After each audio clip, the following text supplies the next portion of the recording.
Hello សួស្តីបងប្អូនទាំងអស់គ្នាហ្នឹងហើយថ្ងៃនេះមានការចែករំលែកបន្តិចបន្តួចទេបងប្អូន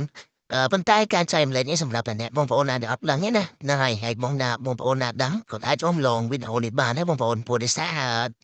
មានបងប្អូនក៏ឆាតមកសួរខ្ញុំច្រើនគាត់ថាបងអេក្រង់សិនគេមើលមិនអេក្រង់កូពីគេមើលវាមិនចឹងណាដល់ហើយក៏ផ្ដាំឲ្យបងប្អូនគាត់កុំឲ្យចាញ់បោកគេដែរណាបងប្អូនអ្នកលក់ស្មោះត្រង់ហត់អីទេបងប្អូនអ្នកលក់ស្មោះត្រង់គឺគេพูดកុហកយើងបានទេណាចំពោះអេក្រង់ដែលមាន True Tone ណាបងប្អូនអេក្រង់ដែលមាន True Tone มันប្រកបថាអេក្រង់ហ្នឹងសិនទេបងប្អូនហើយចំណុចដែលមើលហ្នឹងគឺយើងមើលកន្លែងនេះបងប្អូនគឺពលឺគឺខាងស្ដាំដៃខ្ញុំហ្នឹងគឺអេក្រង់សិនទេបងប្អូនហើយខាងឆ្វេងដៃហ្នឹងគឺអេក្រង់ GH ដែលគេហៅថាអេក្រង់ថ្មីបងប្អូន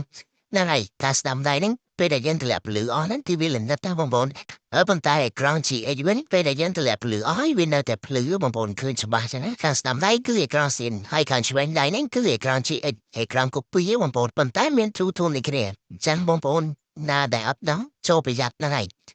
ជួយចែករំលែកវីដេអូនេះផងបងប្អូនសម្រាប់បងប្អូនណាដែលអត់ដឹងចឹងណាហ្នឹងហើយបងប្អូនណាដឹងជួយចែករំលែកក៏បានឬមួយក៏ថាគិតថាខ្លួនឯងដឹងហើយអូមឡងវីដេអូហ្នឹងក៏បានដែរបងប្អូនហ្នឹងហើយអរគុណច្រើន